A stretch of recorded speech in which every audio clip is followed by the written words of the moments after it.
আসসালামু আলাইকুম রহমতুল্লাহি ওবরকাতুহু। আজ হইল 25 আগস্ট 2026। আর সারার রোহিঙ্গা কমিউনিটির মানুষের তরফতুন বাংলাদেশের সরকারের স্পেশালি প্রাইম মিনিস্টার তারেক রহমানরে, হোম মিনিস্টার সালাউদ্দিন আহমদরে, ডক্টর খলিকুর রহমানরে আর রেসপেক্টফুলি একটা রিকোয়েস্ট করে দেখি বলি হইলে আর যেবা নাকি সম্মানিত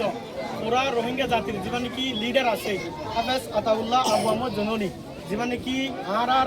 মাতৃভূমির আর মাদিনা যে নাকি জায়গা আছে আর কানোর মাঝে ইয়ানোর মাঝে যাইও রে আর হক করে আদায় করি বললা বলি ওরে যেবা নাকি লড়াই করার আছে বিগত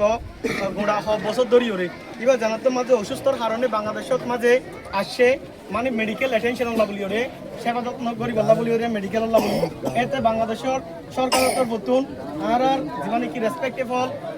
আবু আহমদ জননী নেতা আছে এবারে গত 17 মার্চ 2024 মধ্যে ধরি পেলাই আল্লাহ বলি ওরে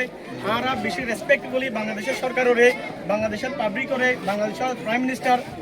তারেক রহমানরে, স্বরাষ্ট্রমন্ত্রী সালাউদ্দিন আহমদরে, ডক্টর খলিকুর রহমানরে আর আবেদন করি দে ইজ্জতের সাথে আর জীবনে কি সম্মানিত লিডার আছে এইবারে তাড়াতাড়ি একটু তাড়াতাড়ি খালাস করে দিব বলি ফ্রি আবু আহমদ জননী,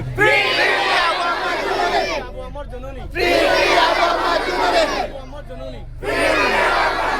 আসসালামু আলাইকুম ওয়া রাহমাতুল্লাহি ওয়া বারাকাতুহু।